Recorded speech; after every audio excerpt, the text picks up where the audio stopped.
전 세계에 가장 큰 영향을 입히셨고 누구보다도 훌륭한 일을 하신 예수 그리스도, 그분은 도대체 누구신가? 그분이 과연 나에게는 누구신가? 그게 우리가 가져야 될 가장 큰 해답이며 또 힘이며 축복입니다. 그리고 그 예수 이름, 그 속에 생명이 있고 길이 있고 그곳에 예수의 그 권세 속에 모든 것을 능히 이길 그런 힘이 있는 줄 믿습니다. 오늘이 벌써 11월 22일이에요. 한 해가 이렇게 빨리 가는지, 1월 된 지 얼마 안 된 것 같은데 벌써 이제 한 해를 마감해 가는 겨울이 왔습니다. 올해가 2015년이에요. 그 2015년, 내년에는 이제 2016년, 일심전심 지속의 이제 목표라는 그런 주제로 말씀을 이제 주실 것이라고 하시는데, 2015년, 2016년 그렇게 해를, 나를 무엇을 기준으로 삼았냐면 바로 예수님이 탄생하십니다. 예수님이 탄생하기 전에 BC, 예수님이 탄생한 후 AD, 그렇거든요. 똑같은 말이에요. BC, Before Christ, 그리스도가 오시기 전에. AD는 아노 도미니, 그래가지고 똑같은 말이에요. 선생님, 그 그리스도가 오시기 전에 그런 것을 말하는 것인데, 그 후에 이제 그리스도가 오신 후에를 이제 AD로 표시하고 있어요. 그렇게 역사의 주인공, 역사의 기준이 되신 분이 바로 예수란 말이죠. 예수님은 직접 자신이 쓴 책을 한 권도 남기시지 않으셨어요. 그런데 예수님에 대한 책은 세상의 그 어떤 영웅들의 책보다 더 많이 나와 있고요. 또 이 세상에, 이 땅에 많은 영웅들, 장군들, 유명한 인물들이 많이 있었지만 그들이 합친 일들보다 더 위대한 업적들, 그 영향을 미친 것이 바로 예수님이란 말이죠. 그 예수님이 과연 누구신지, 그 예수님을 정말 알게 되어졌던, 그 예수님이 누구신지를 체험하게 되어졌던 그 개인들은 다 놀라운 변화의 역사들을 체험하게 되어집니다. 웰리스라는 사람이 이제 배너를 쓴 작가인데요. 세상에는 그 불신자였다, 무신론자였다가 성경이 거짓이라고 말해주기 위해서 이제 작품을, 그 성경이 거짓이라는 그 작품을 쓰기 위해서 성경을 연구하다가 성경 속에서 이게 진짜 진리구나라는 걸 발견하고 쓴 것이 이제 배너다, 이렇게 이야기가 떠돌고 있는데 그것은 조금 사실과 다른 말이라고 합니다. 원래는 그 사람이 감리교 신자였어요. 그런데 자기하고 절친이었던 무신론자 친구하고 대화를 나누다가 무신론자 친구가 이렇게 공략하는 그 말을, 그 신이 없다, 하나님이 없다라고 하는 그 말을 답변을 해주기가 너무 힘든 거예요. 그래서 내가 너무 성경을 모르는구나, 어떻게 하면 이 하나님이 계시다라는 것을 증명해 줄까, 그런 것을 고민하고 성경을 다시 보고 연구하고 그러다가 자기의 그 경험했던 그런 전쟁터에서의 그 경험들, 이런 것들을 이제 섞어서 소설로 만든 것이 배너라는 작품이 된 것이고, 그것이 이제 영화화되어서 많은 사람들에게 감동을 주고, 성경에 그 나온 이야기와 함께 그 많은 사람들한테 그 실제적인 신앙에 이제 좀 도움을 주는 그런 작품이 되어진 것이죠. 어쨌든 이 웰리스에게 또다시 한번 하나님께서 그리스도 예수에 대한 것을 더 깊게 알게 하시면서 놀라운 작품을 만들게 하신 것이죠. 또 볼테르라는 사람은 프랑스의 사상가였어요. 극작가였어요. 그런데 그 사람은 그야말로 신이 믿어지지 않은 사람이라고 할 수 있겠죠. 그래서 성경은 이제 100년 뒤에는 사라지고 없어질 책이다라고 했어요. 그런데 그가 죽은 뒤에 150개국의 말로 번역되어져서 성경이 더 많은 나라에 출판이 되어졌고, 그리고 정확한 이야기인지 모르겠지만 그 사람이 살던 그 집이 그 성서 출판하는 회사에서 매입하게 되어져서 그곳에서 성경을 출판하고 판매하는 그런 곳이 되었다, 뭐 이런 후기도 나온 것을 보았습니다. 아무튼 니체라는 사람은 하나님이 없다, 신은 죽었다 라고 했단 말이에요. 그런데 그 사람은 목회자의 아들이었어요. 그리고 자신도 신학을 공부했던 사람인데 예수가 누구인지를 정확하게 발견하지 못했던 것이죠. 그래서 신을 거부하다가 나중에는 자신의 영적인 문제로 정신병원에서 고생을 하다가 굉장히 시달리다가 죽게 되어집니다. 예수를 부인했던 사람들, 또 예수를 또 찾게 되어진 사람들, 극명하게 그 끝이 달라지게 되어지는데, 과연 도대체 이 예수는 누구시길래 그런 것이냐? 이 예수를 바로 알게 되어지면 인생에 대한 참 의미를 찾게 되어져요. 참 목적을 찾게 되어져요. 그리고 참된 평안과 참된 힘을 얻게 되어집니다. 내가 누구인지, 내가 무엇 때문에 존재하고 있는지, 내가 무엇을 해야 할 것인지에 대해서 확실히 알게 되어집니다. 그래서 어떤 현실의 어려움들, 문제들 때문에 갈등하거나 그것 때문에 낙심하지 않게 되어지죠. 그래서 내가 지금 조금 낙심이 되는 것이 있다, 뭔가 삶에 대해서 지금 방향을 못 잡고 있다 라면 내가 예수를 지금 모르고 있구나 라고, 예수에 대한 그 확신이 지금 흔들리고 있구나 라고 판단하면 정확합니다. 지금 분명히 성경에 수천 년 전부터 예수에 대해서 하나님께서는 우리가 창조되기 전부터 예수라는 것을 알도록 우리를 만드셨고, 우리가 예수를 알 수 없도록 타락되어져서 거짓된 세상의 그 마귀의 속임수에 빠졌을 때 다시 예수를 알게 하시기 위해서 이 성경 언약의 말씀을 주신 것이거든요. 이 속에 예수에 대해서 구체적으로 실제적인 그런 예언만 300여 개 이상 예언되어져 있습니다. 그가 탄생할 것과 어떻게 자랄 것, 그리고 십자가에 죽으시고 다시 살아나실 그 부활의 사건 또한 예언되어져 있습니다. 그 예수님을 정말 그 주인으로 모신 사람들은 결국 그 그리스도의 그 엄청난 그 권세와 그 능력과 그 축복을 받게 되어지고 그 인도를 받게 되어지는 줄 믿습니다. 그 속에 저와 여러분들이 있는 줄 믿습니다. 그래서 너무도 잘 알고 있는 것이지만 항상 알아야 되고 더 잘 알아야 될 것이 도대체 예수가 누구인가라는 것입니다. 오늘 본문에서 오늘 또 말씀의 제목으로 붙잡은 것이 아버지께서 내 안에 계셔서 그의 일을 하시는 것이라 그랬어요. 예수님께서 말씀하신 것, 바로 아버지께서 내 안에 계셔서 그의 일을 하시고 계시다라고 하시는 것이 우리에게도 마찬가지입니다. 우리에게도 있어야 될 고백이에요. 그 그리스도께서 내 안에 계셔서 그 그리스도의 일을 하고 계신 것이다라고 고백되어질 그런 삶을 사는 것이 우리에게 축복된 삶인 줄 믿습니다. 그런 저와 여러분들이 되길 예수님을 축원합니다. 그렇다면 우리가 예수가 왜 오셨는지, 예수가 왜 필요한지 이런 부분을 두고 인간의 문제와 그 원인, 이것과 예수 그리스도와의 관계가 어떻게 되어지는 것인지 그것을 먼저 알아야 되겠습니다. 인간의 문제, 그것은 죄의 문제입니다. 모든 사람이 죄를 범하였으며 하나님의 영광에 이르지 못하더니, 겉으로 보기에는 돈이 없는 것이 문제고 못 배운 것이 문제인 것 같고, 우리 부모가 제대로 나를 양육해 주지 못한 것이 문제이고, 이상한 사람을 만나는 것이 문제이고, 배우자가 영 나하고 성격이 맞지 않은 것이 문제이고, 그런 것 같지만 성경에서는 딱 한마디로 하십니다. 모든 사람이 죄를 범하였음에 하나님의 영광에 이르지 못하더니. 원래 사람은 하나님의 영광에 이르도록 하나님의 형상을 가지고 만드셨다라는 것입니다. 그런데 그것을 잃어버렸단 말이죠. 그래서 하나님의 영광에 이르지 못하게 되었단 말이죠. 참된 평안과 참된 힘, 참된 목적을 알 수 없게 되어졌다라는.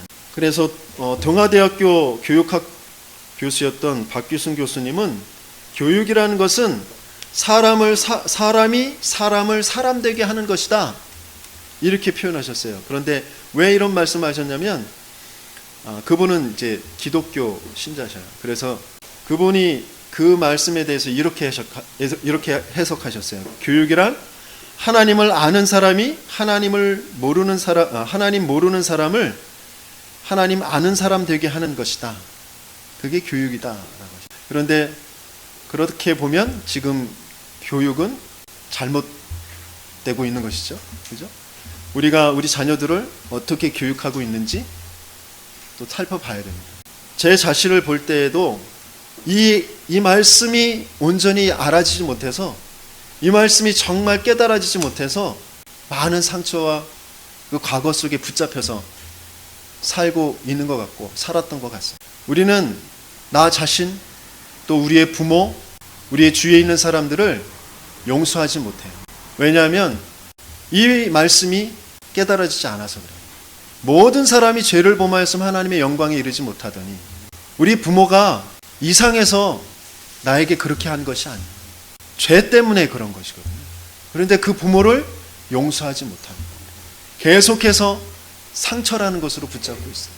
원망하고, 그렇게 했었으면, 부모님이 더 이렇게 해줬으면, 그런 것에 빠져 있어요. 그렇죠? 그것은 또 나를 만난 모든 사람들에게 또 똑같이 적용이 되어지고 나 자신에게도 적용되죠. 네가 이렇게 했어야 되는데, 내가 이렇게 했어야 되는데, 이렇게 했으면 더 나았을 것이고 삶이 더 좋았을 것이고 행복했을 것인데, 그렇게 생각합니다. 하지만 그렇지 않아요. 나는 죄에 빠져서 행복할 수 없는 존재인 것이에요. 내 남편이, 내 아내가 성격이 이상해서 이렇게 행동을 잘못해서 많은 내가 원하는 그런 것을 가지고 있지 못해서가 아니라 죄에 빠져서 나에게 그것을 해줄 수가 없는 것입니다. 그런데 우리는 이걸 알지 못하니까 용서할 수가 없어요. 우리는 인간에 대해서, 나에 대해서 철저하게 절망해야 돼요. 절망하지 않으니까 뭔가 자꾸 거기에 기대치가 생겨요. 그 기대치가 율법주의가 되어집니다.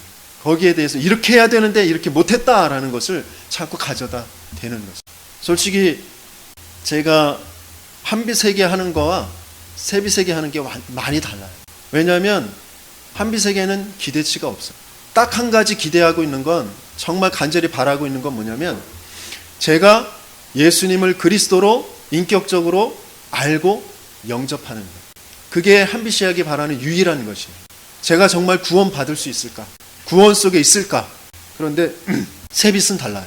세빗은 기대치가 있어요. 욕심이 있어요. 절망하지 않아요. 그러니까 자꾸 잔소리하고 요구하고 막 그러는 것이에요. 빨리 절망해야 되거든요. 그래야 더 이상 바랄 게 없어야 돼요.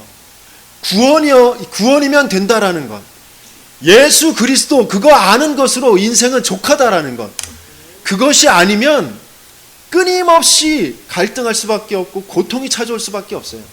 서로 분쟁할 수밖에 없고, 뭔가 욕심, 동기, 그 속에서 자꾸 내가 상처받고 다른 사람을 또 상처 주고 그럴 수밖에 없어요.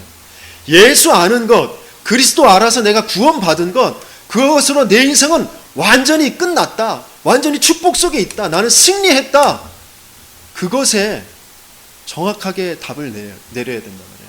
다른 것에 완전히 절망해 버려야 된단 말이죠. 그런데 그게 안 되어지니까 자꾸 힘들어져. 우리 인간은 마땅히 하나님을 알아야, 그런데 하나님을 알 수 없게 되어졌어요. 왜 그렇죠? 나귀의 육을 받아서 선악과를 따먹고 하나님을 떠나게 되어져 버렸어요. 네가 하나님처럼 될 거야 라는 그런 거짓말, 그것이 너무너무 좋아 보였어요.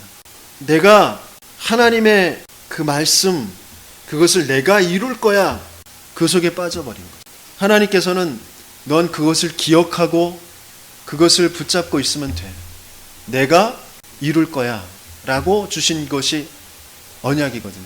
그런데 내가 그것을 이루어서 내가 하나님처럼 되겠습니다 라고 타락해버리는 것이에요. 그 불신앙, 그 불순종, 그 죄가 인간을 하나님의 영광에 이르지 못하게 한 원인이 되어지는 것입니다. 그렇다면 나는 아무런 노력도 안 하고 그냥 하나님만 바라보고 있으면 됩니까?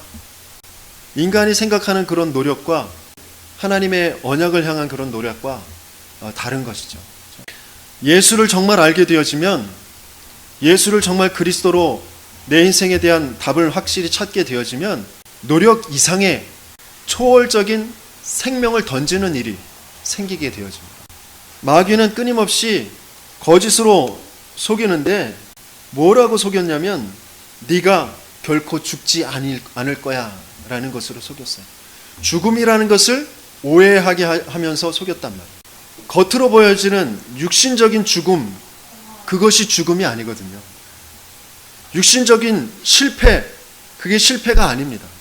사업이 안 되어지는 거, 사랑이 깨어진 거, 공부가 좀 안 되어지는 거, 그런 것이 실패가 아니란 말이에요.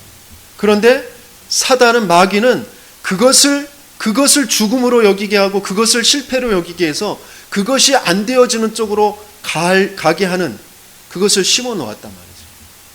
난 그러고 싶지 않아. 하지만 하나님은 정반대예요. 실패해서 육신적으로 죽어서 영이 살아야 된다는 거예요. 근데 마귀는 반대로 거짓으로 우리를 속입니다. 실패하지 않으려고, 죽지 않으려고 예수도 믿어요. 교회를 다닙니다. 하지만 그게 하나님께서 우리에게 성경을 통하여서, 성령을 통하여서 알게 하시는 그 예수가 아닐 수 있다는 거죠. 죄 때문에 우리는 영원히 사망에 이르게 되어지는 거죠. 영적으로 죽어있는 상태, 영적으로 하나님의 영이, 하나님의 그 생명이, 하나님의 그 진리가 떠나 있는 상태, 그게 사망인 거죠. 육신적인 죽음, 육신적인 실패, 고통, 그게 사망이 아니고, 지금 테러를 일으키는 사람들, 또 그 기독교인들을 잡아다가 고문을 하면서 네가 예수를 부인하면 내가 살려주겠다라고 하고 있는 사람들, 그 사람들이 지금 붙잡혀 있는 곳이 바로 육신적인 죽음이라는 것이에요. 육신적인 죽음, 그것을 가하면 사람들은 다 예수를 부인할 거라고 생각하죠. 그렇지 않습니다. 진짜 죽음이 무엇인지를 아는 사람은 육신적인 죽음을 두려워하지 않습니다.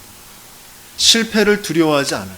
그런데 진짜 죽음이 무엇인지가 이해되지 않으면 육신적인 죽음, 실패를 두려워하고 그것을 해결하기 위한 어떤 방법들을 찾아서 자꾸 몸부림치게 되어지는 것이죠. 거기에서 만나게 되어지는 것이 사탄, 마귀의 세상의 거짓이라는 것입니다. 그래서 인간의 문제는 바로 죄의 문제, 사탄의 그 유혹과 그 거짓의 문제, 그것을 취한 문제. 그래서 죄의 삭은 사망이요 하나님의 은혜는 그리스도 예수 우리 주 안에 있는 영생이다라고 그랬어요. 그래서 우리는 빨리 우리 자신과 우리 주위의 모든 사람들에 대해서 절망하고 용서해야 됩니다. 그것을 두고 내가 스스로 할 수 없기 때문에 우리에게 찾아오시는 분이 바로 예수라는 것입니다. 요한복음 1장 1절에서 14절까지, 우리 요한복음 1장 1절에서 14절까지 말씀, 요한복음 펴져 있으니까요. 한번 같이 찾아볼까요? 같이 읽겠습니다. 태초에 말씀이 계시니라. 이 말씀이 하나님과 함께 계셨으니 이 말씀은 곧 하나님이시니라. 그가 태초에 하나님과 함께 계셨고 만물이 그로 말미암아 지은 바 되었으니 지은 것이 하나도 그가 없이는 된 것이 없느니라. 그 안에 생명이 있었으니 이 생명은 사람들의 빛이라. 빛이 어둠에 비추되 어둠이 깨닫지 못하더라. 하나님께로부터 보내심을 받은 사람이 있으니 그의 이름은 요한이라. 그가 증언하러 왔으니 곧 빛에 대하여 증언하고 모든 사람이 자기로 말미암아 믿게 하려 함이라. 그는 이 빛이 아니요 이 빛에 대하여 증언하러 온 자라. 참빛 곧 세상에 와서 각 사람에게 비추는 빛이 있었나니 그가 세상에 계셨으며 세상은 그로 말미암아 지은 바 되었으되 세상이 그를 알지 못하였고 자기 땅에 오매 자기 백성이 영접하지 아니하였으나 영접하는 자 곧 그 이름을 믿는 자들에게는 하나님의 자녀가 되는 권세를 주셨으니 이는 혈통으로나 육정으로나 사람의 뜻으로 나지 아니하고 오직 하나님께로부터 난 자들이니라. 말씀이 육신이 되어 우리 가운데 거하심에 우리가 그의 영광을 보니 아버지의 독생자의 영광이요 은혜와 진리가 충만하더라. 아멘. 우리가 하나님을 알 수 없도록, 하나님을 만날 수 없는, 진리를 깨달을 수 없는 그런 상태에 빠져 있을 때 진리이신, 말씀이신, 하나님이신 그분이 육신을 입고 이 땅에 오셔서 이 죄의 문제, 저주의 문제, 사탄의 문제를 완전히 해결해 주시겠다고 약속하셨습니다. 그리고 그것을 이루어 주신 것이죠. 우리 인생의 모든 문제의 가장 중요한 핵심, 그 죄와 죄를 가져다 주는 그 마귀의 일을 완전히 멸하신 것입니다. 그러기 위해서 하나님이신 그분이 말씀이 육신이 되어 이 땅에 오셨다 그랬어요. 그리고 십자가에서 죽으시고 부활하셔서 죄와 사망의 권세를 완전히 깨트려 주신 줄 믿습니다. 그분이 바로 예수님, 그분이 하신 일이 그리스도다라는 거죠. 죄와 사망의 권세를 잡은 마귀의 일을 멸하셨다 그랬어요. 그 어떤 것으로도 우리 가정, 가문에, 내게, 지금 내 배우자에게, 내 자녀에게 역사하고 있는 하나님 떠난 문제, 사망에 빠져 있는 문제, 사단의 그 거짓에 붙잡혀져 있는 문제를 해결할 수 있는 것이 없어요. 아무리 큰 소리 지르고 싸우고 또 잘 설득하고 이야기한다고 해서 되어질 문제가 아니란 말이죠. 무엇이 나타나야 돼요? 하나님의 아들이 나타나야 이 마귀의 일이 멸해지는 것입니다. 말씀이 육신이 되어 이 땅에 오신 그 예수가 증거되고 그 예수가 들려지고 그 예수가 믿어질 때 죄와 사망과 사탄의 권세가 끝나는 것입니다. 이것을 우리는 분명히 알고 그것을 전달할 수 있는 자, 그것을 나타내 보일 수 있는 자의 그 축복 속으로 들어가야 된단 말이죠. 그래서 우리가 먼저 그 사실을 정말 누릴 수 있는 그런 또 나타내 보일 자의 그 훈련을 받는 그 시간이 필요하다라는 것입니다. 요한일서 3장 8절에 보면 죄를 짓는 자는 마귀에게 속하나니 마귀는 처음부터 범죄함이라 하나님의 아들이 나타나신 것은 마귀의 일을 멸하려 하심이라 그랬어요. 히브리서 2장 14절에는 자녀들은 혈과 육에 속하였음에 그도 또한 같은 모양으로 혈과 육을 함께 지니심은 죽음을 통하여 죽음의 세력을 잡은 자 곧 마귀를 멸하시며 그랬습니다. 예수님께서 하나님께서 우리와 같은 모양으로 혈과 육을 가지시고 그리고 그 혈과 육의 모든 것들을 다 쏟아 찢어 버리시고 그 죽음의 세력을 잡은 자를 완전히 멸하셨다라는 것입니다. 예수를 알고 구원받은 우리가 나는 왜 그러면 예수를 믿고 구원받았는데 아직도 실패라는 곳에 어떤 문제라는 곳에 있느냐? 거기에 대해서 우리는 바른 답을 찾아야 됩니다. 예수 믿었으면 예수가 그리스도 되심을 알고 그 예수 그리스도가 나와 지금 함께 계시면 내 인생은 완전히 축복으로 끝난 것입니다. 내 영원한 축복은 보장되어져 있는 것입니다. 그런데 내가 지금 문제, 어떤 실패라는 것에 있는 것은 예수님이 이렇게 보이셨던 것처럼 그 속에 지금 죽음의 세력을 잡은 자 마귀에게 붙잡혀서 영원한 사망 속에 빠져 있는 사람들을 보고 그들을 살려낼 자로 하나님께서 그 속에 보내신 것이다라는 것. 이것을 알지 못하면 우리는 또다시 그 육신적인 실패, 육신적인 그 문제, 그 죽음에 붙잡혀서 계속해서 고통하면서 방황하게 되어집니다. 갈등하게 되어집니다. 엉뚱한 질문을 할 수밖에 없어요. 하나님이 살아계신데 왜 나에게 이런 일이 자꾸 그런단 말이죠. 이스라엘 백성이 계속해서 그 원망과 그 불평을 하면서 노예, 포로, 속국, 광야길을 그렇게 갔습니다. 저와 여러분들에게 있는 그런 문제, 실패, 그건 실패가 아니에요. 목회자인 나에게 왜 장애아인 한비 씨를 주셨는지 그것을 실패로 여기고 그것을 문제로 여기고 고통으로 여기고 있으면 해답이 나오질 않습니다. 하나님께서 분명히 그 장애아 현장에 저 다운 증후군 아이와 그 부모들에게 하나님께서 나타내 보이실 일이 있기 때문에 저와 우리 가족을 그곳에 보내신 것이다라는 것이에요. 내가 왜 우울증에 시달렸었는지, 내가 왜 하나님 모르고 방황했었는지, 가장 절실했던 친구가 왜 변사체로 발견되어졌는지, 내 과거를 두고 그것을 상처로 붙잡고 있는 것이 아니라 하나님의 음성을 들을 수 있을 때 비로소 하나님께서 창세전부터 저 영원 후까지 나를 아시고 만드시고 지금 지키시고 함께하고 계시다라는 것을 깨닫게 되어지고 정말 발견하게 되어지는 것이다. 우리는 예수 그리스도를 어떻게 알고 있는지, 이전에 예수님 자신이 자신을 이렇게 고백하고 표현하셨어요. 나와 아버지는 하나다라고 하셨어요. 요한복음 10장 30절 33절에 보면 나와 아버지는 하나다라고 하니까 유대인들이 이것을 알아듣지 못하고 돌로 치려고 했어요. 왜? 신성모독이다라고. 왜 아들의 모습으로 오셨냐? 나를 본 자는 아버지를 보았다 그랬어요.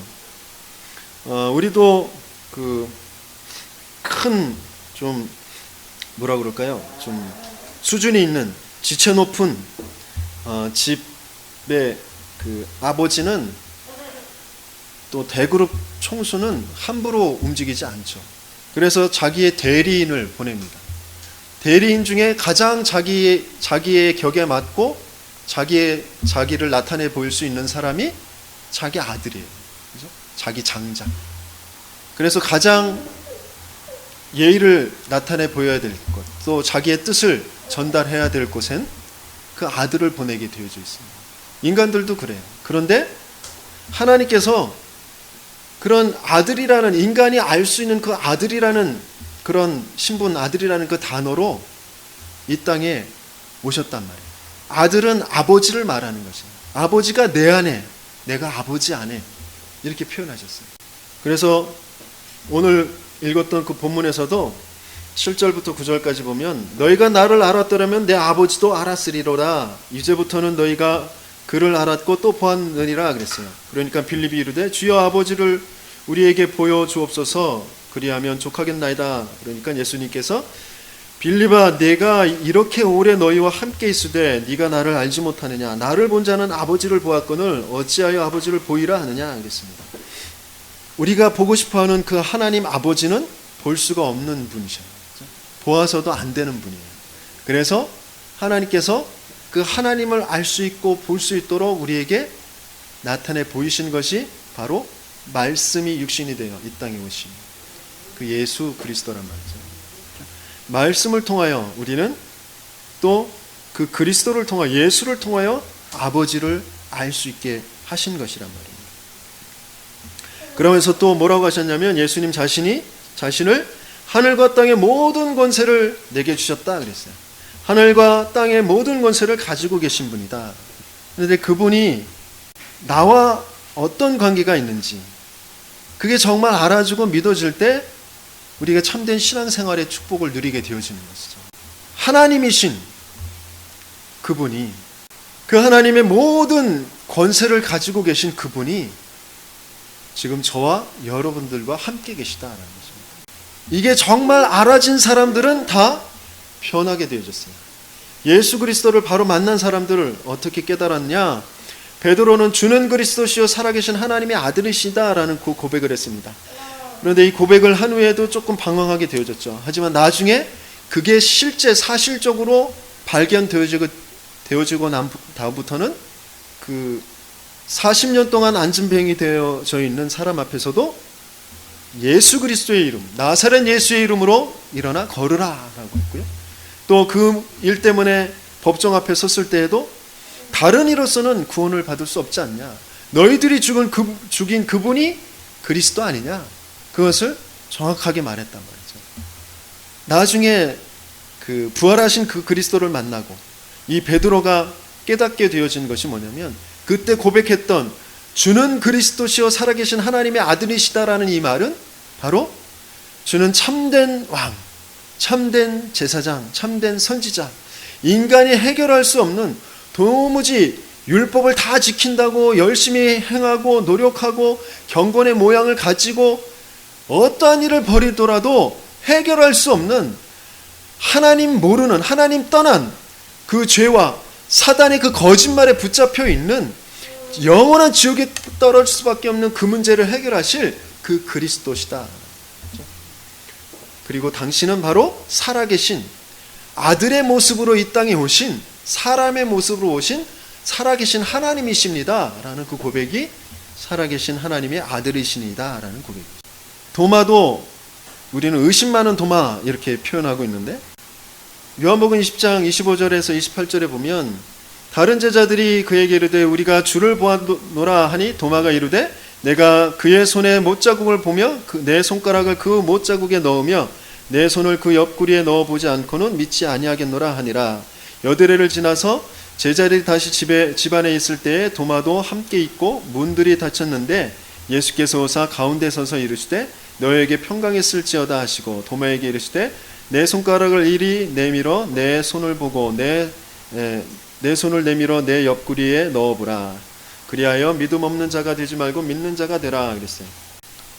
어떤 면에서는 내가 꼭 봐야 넣어봐야 안다라는 것보다는 예수가 그리스도 되심을 체험하고 싶다라는 것으로 알면 되죠.